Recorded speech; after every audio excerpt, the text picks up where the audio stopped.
Yeah, they're crazy. What a selection. I gotta say, this spot has some of the craziest vintage guitars you're gonna find. All right, guys, we're here at Walt Grace Vintage Guitars and Cars. So we're gonna hop inside, check out some of the guitars, the cars. They've got an awesome coffee shop as well. So excited to bring you guys inside with us.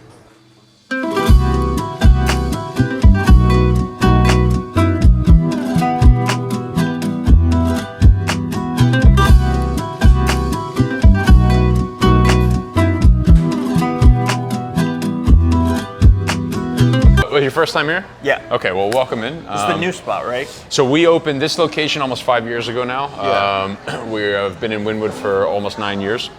Opened in 2015. This is the third iteration of Walt Grace Vintage in Wynwood. Yeah, it's beautiful. Yeah, we first opened when we were only one of a handful of businesses in the area in 2015, right along this street here on 26th. Yeah, I think I remember that one. Yeah. So that was our first go around the sun. Second was a temporary space we had on 2nd Avenue, which is right on the corner of 2nd and 25th. Yeah. And then we moved in here in November of 2018. Okay. And now we're opening Nashville in next year. He was telling me about that in Vegas. Yeah, man. Crazy. So cool things. It's gonna be sweet. Yeah, man. So tell me about this Ferrari a little bit. Yeah, so we are on the car side of things. So what you're looking at here is a 1998 Ferrari 355 F1 Spider. So it looks black right here. If your camera guy pans on the other side, you'll notice a deep, deep navy blue. It's called Blue Posy. It's a very rare shade of blue. Wow. What's super cool is the interior color as well. So this is a dark beige, but with navy blue piping and a black and navy blue dash. So it's really cool. Black carpets, gives it really nice contrast. This is probably one of the best sounding Ferraris ever made. It's a 3.5 liter naturally aspirated V8. The motor's right behind you.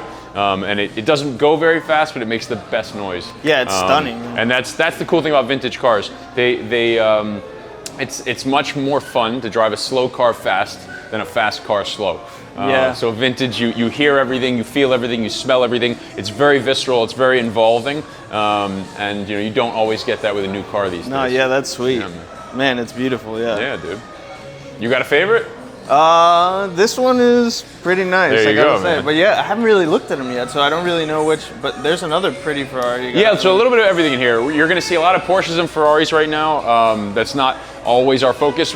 We're definitely Porsche heavy. The market right now is leaning towards a demand in Porsches and Ferraris, Mercedes. European brands for the most part. We'll sprinkle in muscle every now and then. There's a cool little Fiat on the other side. This is the second series of Land Rover ever built from 1960. No way, let's check that one out. Yes, this is really cool. So this one's just been sold, as you'll see on the windshield. So this is a pretty amazing piece. So there's a buyer, yeah. Yes, this has been sold. So this is a 1960 Land Rover, what's called Series 2. This is the second iteration of Land Rover that was ever built, and ultimately this 4-cylinder motor is what really just helped their brand grow and grow. It was the first gasoline motor that they put in a car. Everything prior to that was diesel. Not a ton of torque, but very, very strong in terms of pulling. English, right? Yeah. English, always English, and Land Rover didn't even come to the States until the late '80s, actually. So they started producing cars in the 40s for the wars, and they went ahead and continued on in the late 40s, early 50s for production. And this is the second series in 1960. Gotcha. So this is a really cool car. This was fully restored in Turkey. It's a big Land Rover community over there. No way. And then brought over here. Yeah. Wow. Yeah, that steering wheel is pretty nuts. Steering wheel's amazing. Yeah. Yep. And so what's really cool about Land Rovers of this era, they're incredibly modular. So much like a guitars, you could change pickups, necks, headstocks, whatever, strings. With these cars, you'll notice that there are these holes throughout, and you can basically change the tops. You could put a hard top, you could put windows. The windshield folds down, so it's very modular. It's very usable, and it's sweet. The best way to describe this particular car is it's a farm golf cart, but it's indestructible, absolutely indestructible. True 4-wheel drive, locking diffs front and rear, so it's a tank, an absolute tank. That's great. Yeah. Wow. Yeah, that's a beast. Yeah. What is that? Is that not a Countach, right? No, well, it's interesting. Same era as the Countach. This car came out in the early 70s. This is what's called a 512 Berlinetta Boxer. This is a 1978 model, which is a carbureted car. They became fuel injected in 1981. Wow, a lot of people will tell you they prefer the carbureted cars because there's a lot more smell, there's a lot more feel. Okay. You can actually hear, it's 12 cylinders, you can actually hear the the carbs getting filled with fuel when you press the gas. It's unreal. And this is a flat 12-cylinder motor. So what that is, instead of pistons punching like a V, like this, the pistons punch like this, like a boxer's fist at each other. So that's where the nickname Boxer comes from. So it's called a BB, 512, 5-cylinder, 5-liter 12-cylinder motor, and it's a flat. So it's essentially almost 2 Porsche flat 6 motors merged together. There's a slight pitch at the bottom, so it's not truly flat, but it's very, very similar to one and close enough that it can wear the badge of being a boxer. That back is beautiful. And Berlinetta, BB, boxer, Berlinetta boxer, Berlinetta in Italian meaning small coupe, and 512 again being the nomenclature for the 5-cylinder, 5-liter V12, flat 12, excuse me. Wow. Yeah, that is a beast. Yeah, absolute beast. Incredible. Yeah, man. So a little bit of everything in here. I mean, you come back on any other day and you'll see just about a new car. So we have some muscle coming in this week and next. You have something over here called a Widowmaker. So, Widowmaker. Yeah, this car was nicknamed a Widowmaker in the late 70s, early 80s because essentially it left too many widows. This is a generation of 911 called a 930. So a 930 is a 911 starts life with a naturally aspirated motor, a flat 6 motor like every 911 does, except they bolted a big old turbo onto this. So where a 911 has a very linear power curve, all of a sudden about 4,000 RPMs, you hold on for dear life because the turbo kicks in. And what's super crazy about these cars is just like a regular 911, all your weight's in the rear, your motor's in the back, your weight's in the back because of that, so your front end's very light, which means you can go into a corner and as long as you're in the right gear, you can pull yourself out of it and you can brake really late. Whereas if you're in a front engine car, you have to do all your braking, your shifting, and your weight transferring really before that corner to make sure that you have the momentum to get you out of that corner because all your weight's in the front. With a rear-wheel drive, rear engine car, totally different ballgame. Yeah. But the thing is, when they slapped the turbo on these cars, it changed everything. It changed how the geometry of the car. So what the difference of a regular 911 is you can rev it for days, slam on the brakes, be in the right gear, get yourself out. With this car, sure, you could rev it for days, but you have something pushing you that is a turbocharger that's not naturally aspirated. So the moment you lift off the gas, the rear goes like this. When the rear goes like this, you lose any sort of pressure in the back. And since you already have a very light front end, the car wants to go everywhere. So these cars killed a lot of people, and they were actually banned from 1980 to 1985. Really? No Porsche will tell you that they got banned from emissions regulations, which they actually did. But the U.S. government might want to tell you that they got banned for killing too many people. Nuts. I had no idea. Yeah, this is the first iteration to come back into the States. This is a 1986 model. So from 86 to 89, they were fully federalized, street legal cars, 930 turbos. They came back with some tweaks to the emission system. I was about to say some changes probably, They came back with some changes, better air conditioning, better brakes and suspension. Some will tell you it's a little bit of a softer car. I will be the one to tell you that too. But it's still a murder machine in all the best ways you could think of. I can imagine, yeah. I have one last one. Go ahead. That one right there. So what is that? This clearly probably looks like an antique in comparison to everything else in here. And that's really because it is. So this car was designed in the mid-40s. This is the first car that Jaguar produced post-World War II. Nice. And it was not meant to be a car. This was a design study meant to showcase what their motor at the time, their straight 6 that they had pioneered, would fit into. And in 1947, when they released the car, when they released the motor and they rolled the car off onto the show floor, everyone freaked out and they're like, "Oh my God, Jag's making cars again! This is the most beautiful thing we've ever seen." Yeah, it's gorgeous. So they rolled it into production. The first cars being called the XK120 Roadsters. This is an XK120 drop head coupe.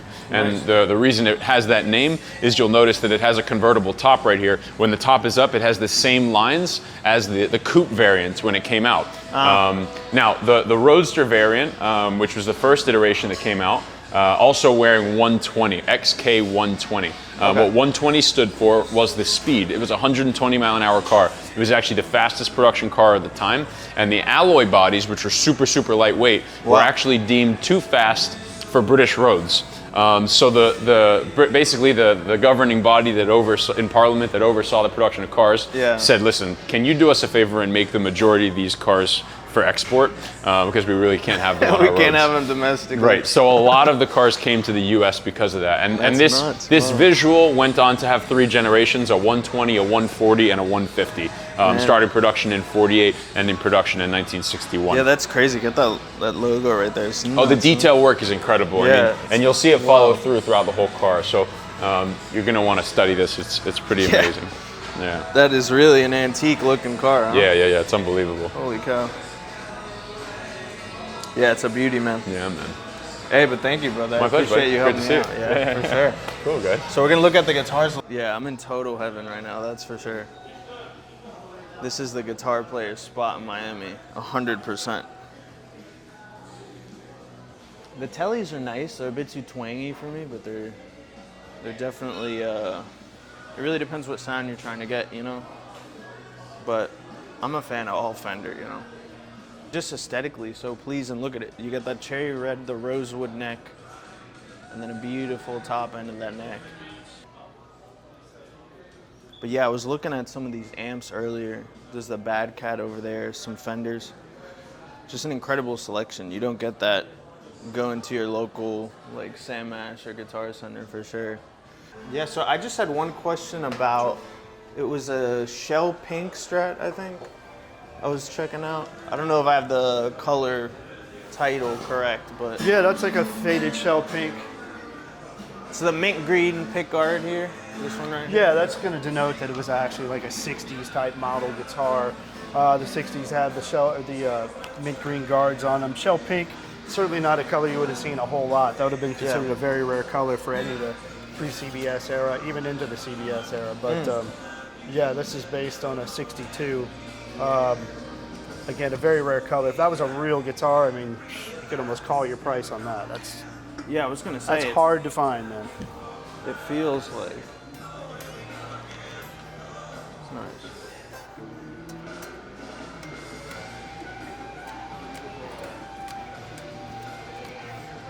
Yeah, it's beautiful. Plays nicely too. The neck is nice. 'Cause I'm Custom used to Shop's it pretty again, yeah. consistent, man. Yeah. They make some really great guitars these days, but yeah, they're very consistent. We haven't had any problems with any of their instruments at all. Yeah, no, it's gorgeous. I was just so drawn to the color. Yeah, I don't again, see a it's lot not of- something you see a whole lot of. Yeah. That's for sure. Cheers, man. Thank you. Another guitar that might be kind of cool for you to check out is Yeah. here. This guy right here is a very old Martin. It's from the 1890s. 1890s. Yeah. This is a size 2 style 27. Now size 2 is going to denote obviously the body style, Yeah. the size of the guitar. The style is going to be what actual inlays, what features the guitar has cosmetically on the guitar. So size 2, style 27. Wow. They started producing these in the 1890s. They produced them up to about 1905. There's only about 7 examples made That's up through unbelievable. 1905. You don't see a whole Wow, lot so of them. light, huh? Yeah, there's not much to it. Brazilian rosewood box, spruce top, ebony board, ebony bridge. Really just kind of a hard guitar to find. It actually has its original coffin case too, which the original appointment's inside the case. Yeah, it's incredible. Back then they only had gut string guitars, the nylon strings. They didn't actually start bracing their guitars for steel string up until sometime in the mid 1920s. Oh, okay. So all the guitars have been gut string back then. Yeah, it's crazy. Even just the tone, you can hear it.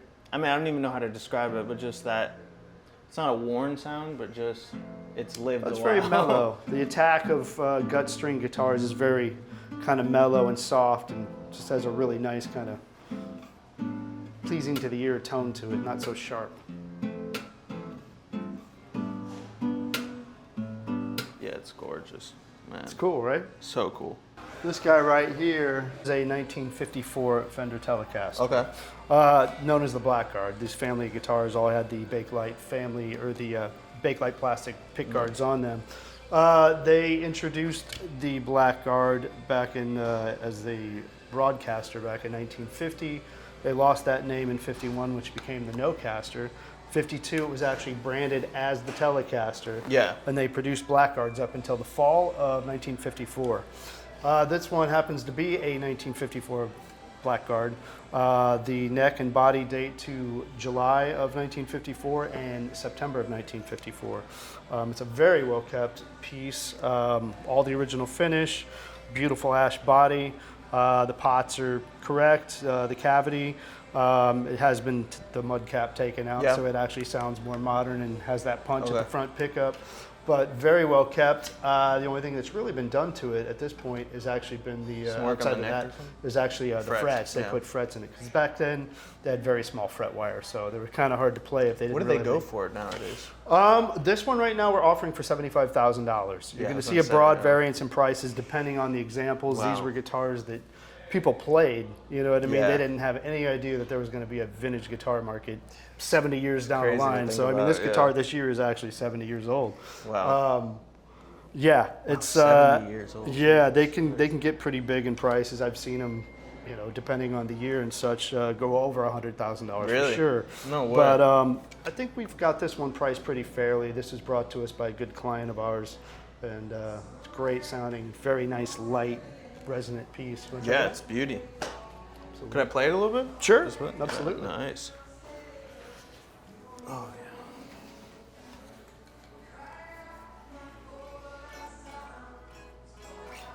yeah. Yeah, it's really, you know what's funny is how it feels so tight within the frets, like, feels like a small neck almost. It's not a very big clubby neck in that era. That's right towards the end. Some of the earlier necks might have been a little bigger and clubbier, maybe U or V-shaped actually, depending, but that's a pretty manageable neck, all things considered. Yeah, it's gorgeous.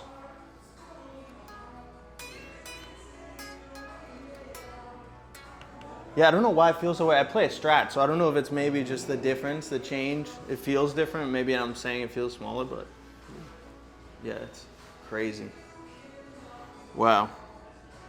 Definitely can feel the age on it. Yeah. But in a good way, you know? Well, it's cool with guitars like this. I mean, you see them, I mean, the wear and so on and so forth that, you know, they display. It's kind of fun to ponder what kind of life the guitars live and what they've gone through their lives. Yeah. This guitar over here actually is only a couple of years within it. That's actually a 1956 TV Yellow Les Paul Special. Wow. This guitar's had a little bit more done to it. It's actually, it was very common. People, again, play these guitars. They'd get belt wear on it and stuff like that. You can see this guitar was actually touched up a bit, and it's actually had a clear coat of nitrocellulose sprayed over it some time ago to somebody in efforts to protect the finish. Yeah. But a great playing, great sounding guitar. A very popular guitar in the TV Yellow for this type of guitar, this model. Again, the cavity's all correct, as it was with that one. The pickups are right. This has its original little fret wire in it. You can see how small that stuff is. Very hard to play, kind of, but as you can see, filled in with yellow. And then the tuner buttons, it was very common for those to kind of wrinkle up and shrivel off. Is that thicker tone on that guitar? Well, P90s are a very robust sounding single coil pickup. It is a single coil, you know, as that is, but very much overwound in comparatively speaking, but just a tremendous sounding guitar. The P90s are one of my favorite sounding pickups there are, especially in just a slab of mahogany like this. It's a really well put together guitar. Very nice. Yeah, because I've only ever played the Strat, so it's like I've gotten so used to playing that, and then sometimes when I pick up a different guitar, it's like... P90s can be one of the dirtiest sounding pickups out there. I mean, you see guys like Billy Joe Armstrong and back in the day Leslie West. There's a bunch of guys that really leaned on the P90 sound. It's just barreling. Yeah, I would wonder, especially with effect pedals, you could really get it ripping, you know? Yeah, I guess. Yeah, depending on what your flavor is. I wonder if it's a big jazz guitar as well, possibly. What about a big jazz guitar? No, would it be like a big jazz guitar, maybe in the 50s or 60s? Would you see any jazz? No, I mean, there were some guitars that had those pickups in it, or more the Alnico type, but yeah, there were some with P90s in it. Yeah, beautiful. What's your background? Where did you start doing? Were you like... I've been dealing vintage and collectible guitars for about 27 years. Oh, really? Yeah. Wow. So I've been doing this a very long time. That's a cool trade, though. You got to be a real lover of guitars, but if you love guitars, you couldn't be in a better business, right? I don't think you're not an in business with anything in this store if you're not a lover Yeah. ever. There's nothing in this store that anybody has to have. I mean, Yeah. we're not selling refrigerators or microwaves or lawnmowers, man. We're selling things that people Yeah. dream of, and they come in to, realize those dreams. Yep. And again, nobody has to have anything in here. It's all purchases of passion. Yeah, 100%. Yeah. Collectibles too. You know? Absolutely. Yeah. Yeah, so incredible place. The guitars were off the wall, literally. Some of the coolest stuff I've seen. Blows my mind that you find something like that here in Miami, because you usually don't. So it was definitely a memorable spot down here. The cars were crazy as well. I mean, some of those vintages, I mean, I don't even want to know what the price tag are on them. They're out of this world. And overall, the experience, I would recommend, if you're in town, you have to check out Walt Grace. It's out of control. What was your favorite car? Favorite car? I'd say that Land Rover was pretty cool. So that one is just so different that it's very cool. And then I would say the Ferrari, the navy blue one with the beige interior, just incredible, So it's a little bit of my favorites, but there's all of them are cool. I mean, the Widowmaker was sick. I mean, the color on it, the interior. So it's tough. It's a tough call, but I think if someone goes in there, it'll be difficult to pick a favorite in general,